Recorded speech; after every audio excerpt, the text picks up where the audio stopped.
On passe maintenant au phénomène de dispersion. Donc, on va commencer donc ce phénomène de dispersion par la dispersion d'une lumière monochromatique. Donc, pour avoir une lumière monochromatique, on a ici un laser. Donc, un laser qui nous fournit une radiation monochromatique, bien sûr de couleur rouge. Donc, ce faisceau ou ce rayon lumineux émis par le laser, donc il va rencontrer le prisme. Le prisme, il est constitué en verre. On peut bien sûr se rendre compte qu'on a deux milieux. Comme tout à l'heure donc dans le phénomène de réfraction, ici de même, on a deux milieux. On a le premier milieu, si vous voulez, c'est l'air. Voilà le premier milieu, l'air.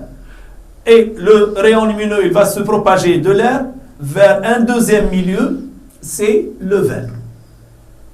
Donc le premier milieu, c'est l'air, le deuxième milieu, c'est le verre. Donc il va rencontrer une surface de séparation. Voilà la surface de séparation, c'est la face de... C'est cette face du prisme. C'est la surface de séparation. Donc ici, lorsque, bien sûr, ce rayon lumineux va rencontrer cette surface de séparation, il va passer d'un milieu 1 à un milieu 2, donc d'un premier milieu à un autre milieu différent, donc il va subir une réfraction. Pour avoir la réfraction, donc, on doit tracer la normale. Donc, on va présenter maintenant l'angle, si vous voulez, d'incidence. L'angle d'incidence, c'est-à-dire entre la normale et le rayon incident. Donc celui-là s'appelle I1. C'est l'angle d'incidence. Maintenant, ce rayon lumineux en rouge, il va subir une réfraction. Bien sûr, si le prisme n'est pas présent, on va trouver un spot lumineux ici sur l'écran. Donc celui-là, c'est l'écran, donc on trouve un spot lumineux. Donc si le prisme n'est pas présent, donc on trouve un spot lumineux ici. Donc, bien sûr, la direction de propagation d'une onde lumineuse est rectiligne, mais lorsque le rayon lumineux rencontre cette surface de séparation, il va subir une déviation. Une déviation, donc, d'angle I2. On va représenter cette déviation. Donc, I2. Donc, voilà, si vous voulez, cette déviation. On va représenter maintenant l'angle de réfraction. Donc l'angle de réfraction, c'est l'angle que fait, bien sûr, ici, le rayon lumineux avec, si vous voulez, la normale. Donc, voilà, si vous voulez, que ça soit clair. Voilà. Donc, pour représenter maintenant l'angle I2, le voilà I2. Donc celui-là, c'est l'angle I2.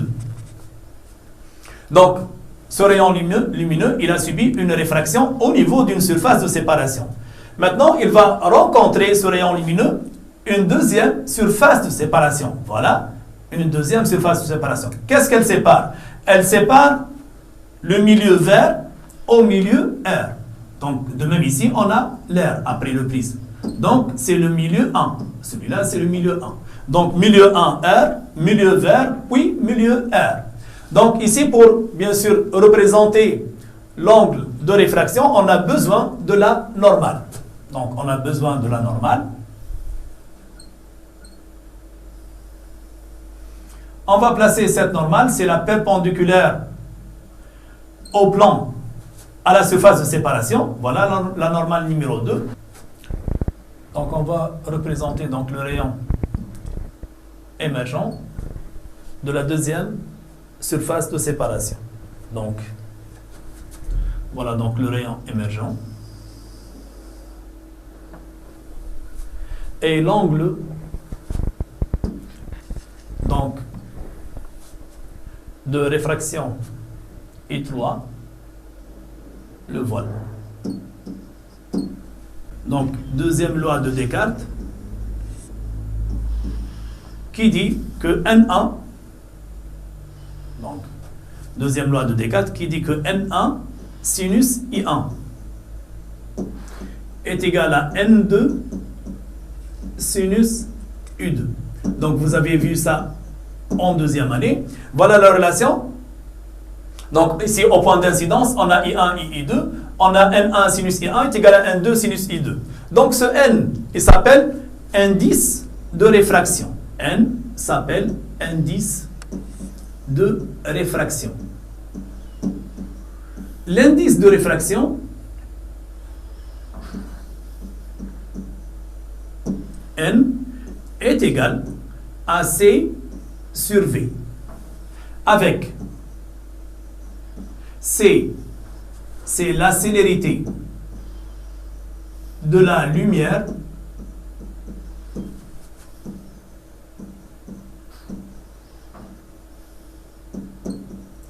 dans le vide ou dans l'air. Ou dans l'air, c'est presque la même chose. C'est la célérité de la lumière dans le vide ou dans l'air. Et V, dans notre cas, V, c'est la célérité du verre. C'est le deuxième milieu. On a ici deux milieux, le milieu R et le milieu verre. Donc, le V, c'est la célérité de la lumière dans le verre. Bien sûr, dans le cas général, V, c'est la célérité de la lumière dans le milieu considéré. Donc, célérité de la lumière dans le milieu considéré. Ça peut être le verre, l'eau, le plexiglas. Donc, mais étant donné que C est strictement supérieur à V, donc pour un milieu donné, ça veut dire que notre indice de réfraction, N est égal à C sur V, N est toujours supérieur à 1. L'indice de réfraction. Si on veut maintenant l'indice de réfraction de l'air, l'indice de réfraction de l'air, la célérité, bien sûr, de la lumière dans l'air, c'est C. Donc on va avoir C sur C est égal à 1. Donc l'indice de réfraction de l'air, c'est 1.